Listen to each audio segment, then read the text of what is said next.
Assalamualaikum. Memelihara hewan sudah menjadi kegemaran sebagian orang. Tidak terbatas jenisnya, baik hewan darat, air, udara, jinak, liar, buas, predator, semua dipelihara. Pemeliharaannya juga dengan tujuan berbeda-beda. Ada yang untuk diternakkan, membantu pekerjaan, menyalurkan hobi, atau karena pengen saja. Islam mengatur segala tindak tanduk kehidupan manusia dalam rangka meraih ridha Allah. Tiada satupun yang luput dari pembahasan Islam. Semua ada aturan mainnya.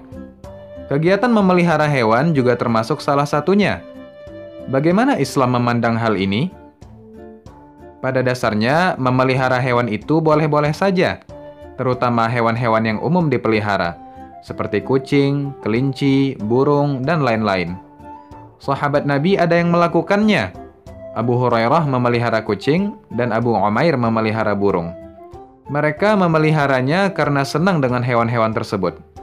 Apalagi jika yang dipelihara adalah hewan-hewan ternak seperti ayam, ikan, kambing, dan lain-lain. Justru sangat bagus sekali.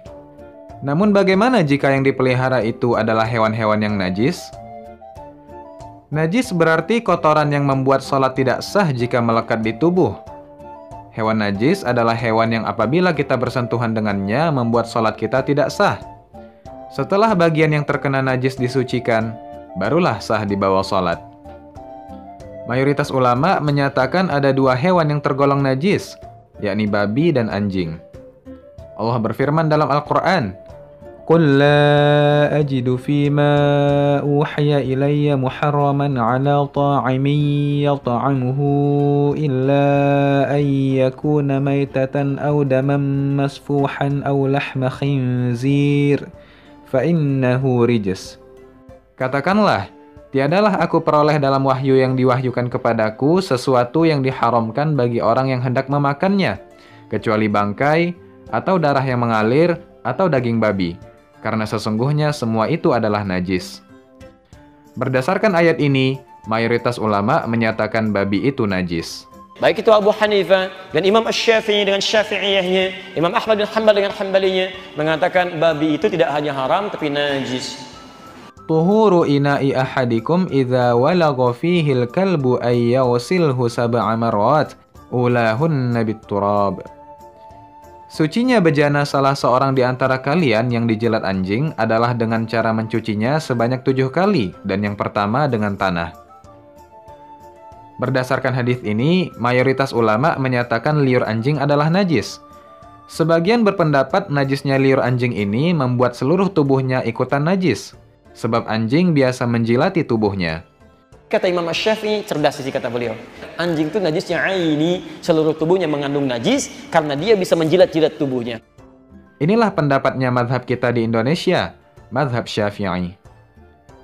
Setiap yang najis secara otomatis haram dimakan, sebab mengenainya saja membuat sholat tidak sah, apalagi memakannya. Babi adalah hewan yang haram secara mutlak, jelas disebutkan dalam Al-Quran. Hurrimat 'alaikumul maitatu wad-damu wa lahmul khinzir. Diharamkan bagimu memakan bangkai, darah, daging babi, dan seterusnya. Memperjualbelikannya juga haram sebagaimana yang disebutkan dalam hadis. Innallaha wa rasulahu harrama bainal khamri wal maitati wal khinziri wal asnam. Sesungguhnya Allah dan Rasulnya mengharamkan jual beli khamar, bangkai, babi, dan patung. Manfaatnya juga tidak ada. Tidak bisa diajak berburu atau dijadikan hewan penjaga seperti anjing. Maka memelihara babi adalah suatu kesia-siaan, sebab tidak ada alasan untuk memeliharanya. Jika dipelihara untuk dimakan, hukumnya jelas haram. Jika dipelihara untuk diternakkan untuk dijual, hukumnya haram juga. Jika dipelihara karena pengen saja, ya mubazir, sebab membuang-buang waktu, tenaga, dan harta. Sedangkan mubazir itu jika dilihat dalam Al-Quran, innal mubazirina kanu ikhwana syayatin, wa kana syaitanu li rabbihi kafura. Sesungguhnya orang-orang yang mubazir itu adalah saudara setan, sedangkan setan itu kafir kepada Tuhannya.